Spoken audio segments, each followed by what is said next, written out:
I understand.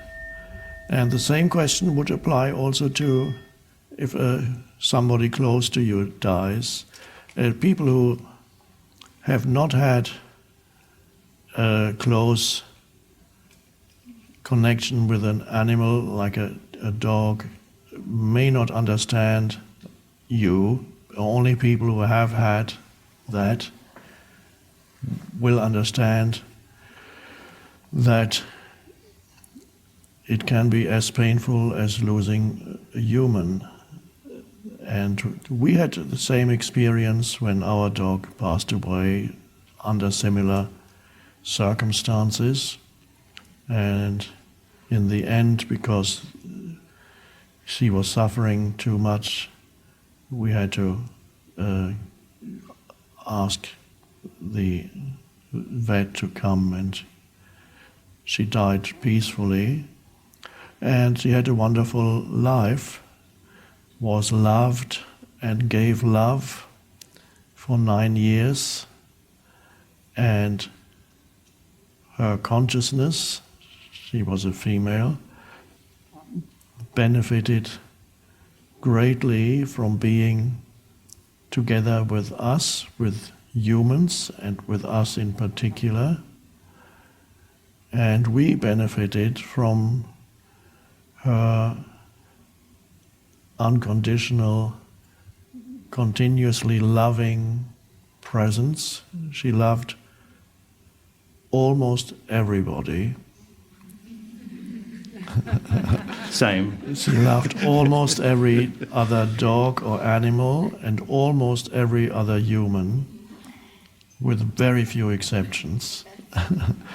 And whenever somebody, whether it's an animal that you are very close to or a human, the moment a person dies or an animal dies, you realize what you loved was not the physical form, or the physical form may be beautiful and part of the loving experience, but the moment the life is gone, that which you loved is not there anymore. There is something inhabits the physical form that is the essence, the organizing principle, the intelligence, whatever you want to call it, behind, that keeps the molecules and atoms of the physical form together and organizes, holds them together. Science doesn't know about that yet. It only it equates life with matter, but life is beyond that, and ultimately life is consciousness, and the dog is an expression of the one consciousness, different from a human. The human is an expression of the one consciousness, or any non-physical entity can only also be an expression of the one consciousness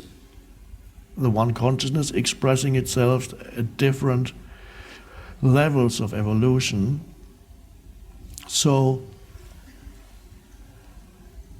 it's like you could say a ray of sunlight. You are a ray of sunlight, and I am, and the dog is, and the flower is, all consciousness incarnating in form.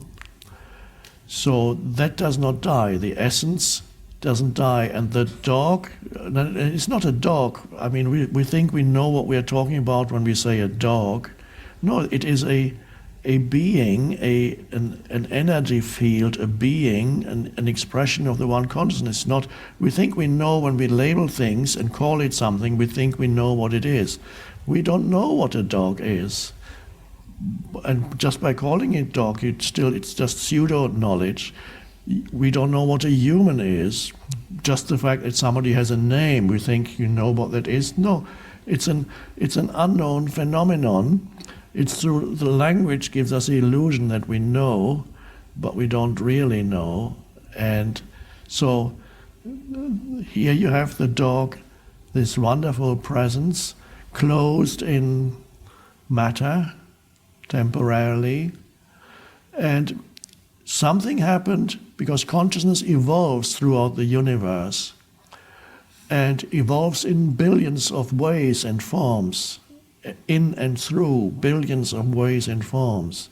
It's a magnificent, ultimately totally incomprehensible miracle, totally incomprehensible to the human mind, but consciousness is engaged in this evolutionary process, the one consciousness, and whatever suffers is the one consciousness. It's not a coincidence that there's a religion on this planet where the main image is a suffering God.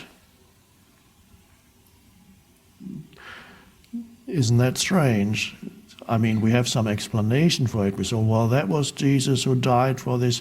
Okay, let go of that explanation and just remain with the fact that here the main image of that religion is a suffering, basically, whether you call it Son of God or God, doesn't matter, a suffering God.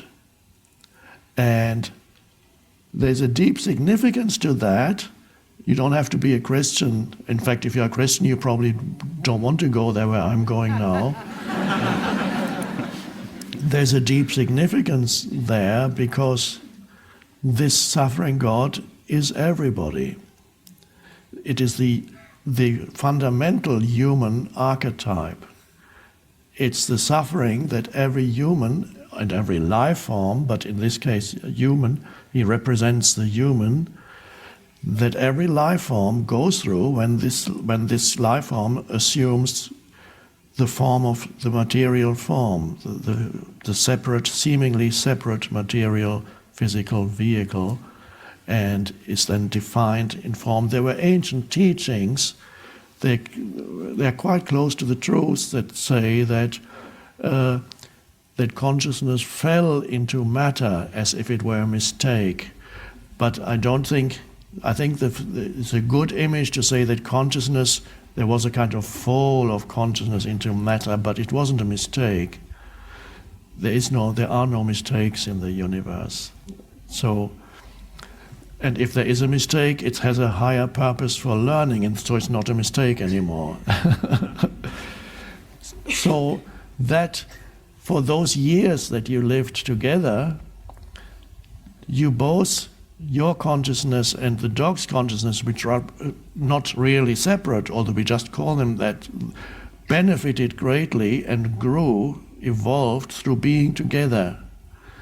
So it helped the dog and it helped you. It added something to your consciousness, that being together with that entity, with that being. And that is not lost.